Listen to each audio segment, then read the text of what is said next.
पैसे जमा करके एक अच्छे से अपार्टमेंट में चलेंगे। थोड़ा सा ऊंचा होगा वो अपार्टमेंट, ताकि हम अच्छा सा व्यू देख सके।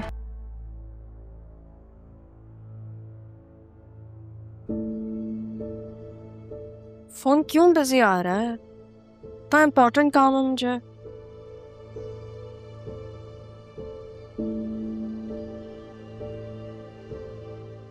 हेलो खालदा। रहा बीबी, आप? तुम कैसी हो? बल्कि एक आप कैसी हैं? बल्कि मुझे बताएं सबसे पहले, मामू कैसे हैं?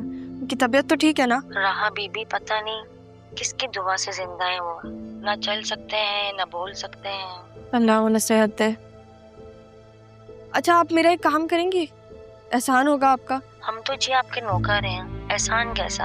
आप बताएं मैं आपके किस काम आ सकती मेरे हूँ? कमरे में ना 2-3 फाइल्स होंगी, उसमें मेरे डॉक्यूमेंट्स होंगे, आप मुझे वो भिजवा सकती हैं? बेगम साहिबा ने आपका सारा सामान आपके कमरे से निकलवा दिया था। क्या? क्यों? कहाँ है फिर मेरा सारा सामान? और वो मैंने अपने क्वार्टर में रख लिया था, उसमें कुछ फाइलें भी हैं। अच्छी बात है, आपने कम से कम संभाल के तो रखा। आप उसमें देखें, अगर मेरी फाइल्स हैं फिर मुझे कॉल करके बताएं, ठीक है? चलें, अल्लाह हाफ़िज़।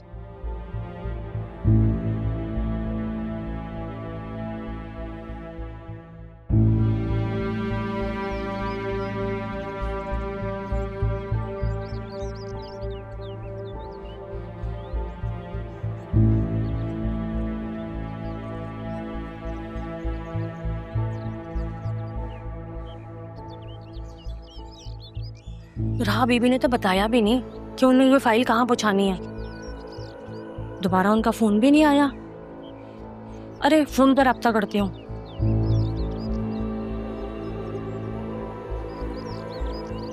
नंबर भी लगता है घबराहट में डिलीट हो गया।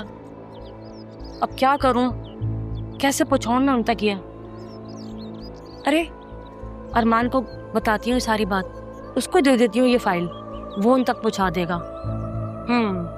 और अमीस की भी उससे बात करती हूँ। ठीक है।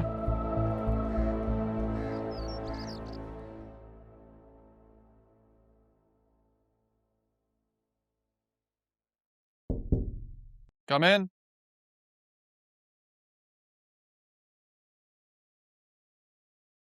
सर, कोई खालदा साहिबा है, खास तौर पर आपसे मिलना चाहती हैं। खालदा? सर वो कह रही हैं कि वो सैफ हाउस से आई हैं। आप भेजो, फौरन भेजो। सही सर।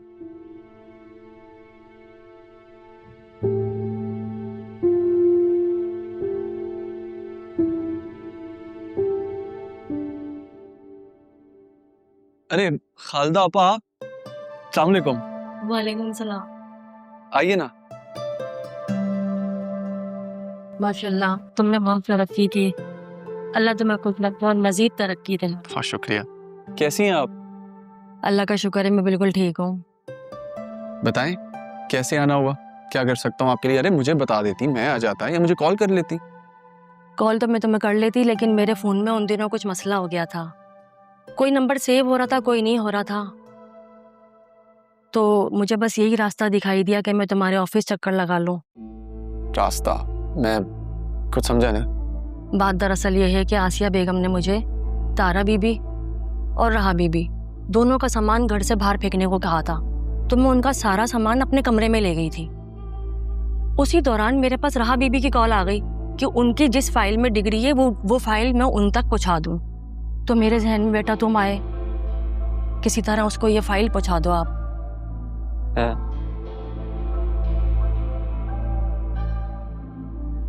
मैं अगर कहीं गई तो आसिया बेगम बहुत सवाल करेंगे मुझसे, मेरे लिए मसला बन जाएगा। फिक्र मत करें, मैं पहुंचा दूंगा। बहुत शुक्रिया बेटा। नहीं बेटा, इसकी कोई ज़रूरत नहीं है। अल्लाह का शुक्र है मेरे हालात बहुत अच्छे हैं आजकल। आजकल तो आसिया बीबी बात बे बात पे मुझे नोटों की गड्डी देती रहती हैं, बहुत दयालु हुई हुई हैं। अरे वाह, इतनी तब्दीली। सब ठीक तो है ना? जिस दिन से बतूल बीबी और जरियन साहब का निकाह हुआ है, आसिया बेगम मुझे बात बे बात पर नोटों की गड्डी देती रहती है उनके नाम की। और पता नहीं उसको कैसे पता चल जाता है, उसका फौरन फोन आ जाता है। किसका? मेरे शौहर रमीज का। जिस दिन राहा बीबी का निकाह होना था वो राहा बीबी को छोड़ने गया था। बशीर से भी पैसे उधार लेके चला गया था और उसके बाद वापस नहीं आया। लेकिन राहा बी को छोड़ने की जिम्मेदारी तो बशीर साहब की थी ना। नहीं, आसिया बेगम ने रमीज को कहा कि तुम इसे छोड़ कर आओ और ये भी कहा कि उसनारा बेगम को वापसी में लेते हुए आना। हालांकि वो बेचारी तो कैब से वापसी आई थी और उस दिन के बाद से वापस ही नहीं आया। मैं सोचती रही कि पुलिस में रिपोर्ट करा दूं, लेकिन पुलिस वाले मारते बहुत हैं, बस ये सोच के रह गई। गैर जिम्मेदार तो वो पहले ही बहुत था, कितने कितने दिन तक घर नहीं आता था। लेकिन अब तो जब से गया है बस पैसे मंगवाता रहता है और घर आने का नाम ही नहीं ले रहा है। आपके पास उसका नंबर है? हाँ, उसका नंबर है मेरे पास जी। बस अरमान बेटा, उसे मारना पीटना नहीं, दिल का बुरा नहीं है वो। आप परेशान मत हो, बस उसे बताइएगा मत कि आपने मुझे बता दिया, वरना वो वापस नहीं आएगा। नहीं नहीं, मैं उसे नहीं बताऊंगी, बस उसे किसी तरह घर वापस ले आओ। आना तो उसे पड़ेगा। अब आपने भी हुक्म दे दिया तो पूरा तो करना पड़ेगा मुझे। बहुत शुक्रिया बेटा। पैसे कैसे मंगवाता है? उसने मुझे एक नंबर दिया हुआ है, उस पे बस मैं अकाउंट में ट्रांसफर करवा दिया करती थी। अकाउंट नंबर है आपके पास? हाँ, वो है मेरे पास। दिखाएं। ये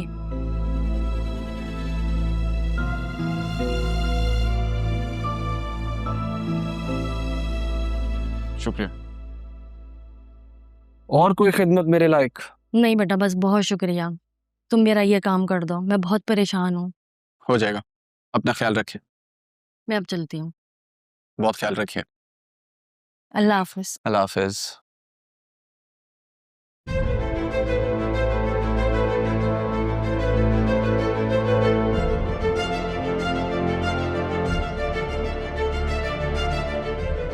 अब आया ना ऊंट पहाड़ के नीचे।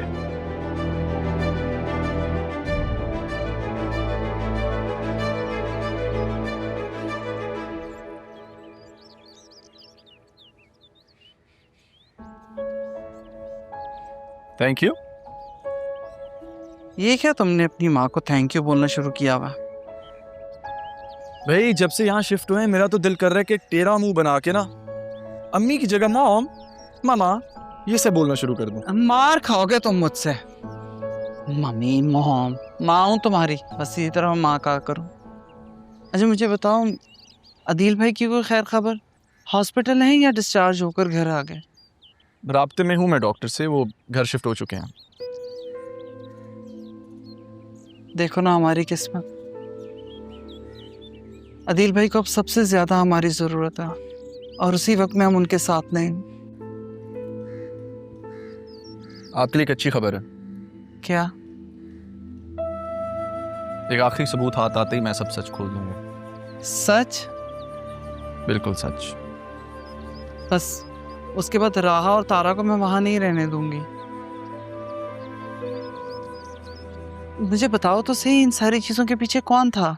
बताऊंगा, सब बताऊंगा। बस 2 कदम का फासला और रह गया। दुआ करें। दुआ तो हर वक्त करती हूँ बेटा तुम्हारे लिए। लेकिन परेशानी ये भी है कि तारा और राहा शेल्टर रूम में कैसे रह रहे होंगे।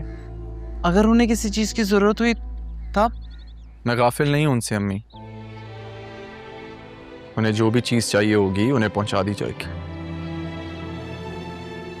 जीते रहो बच्चे।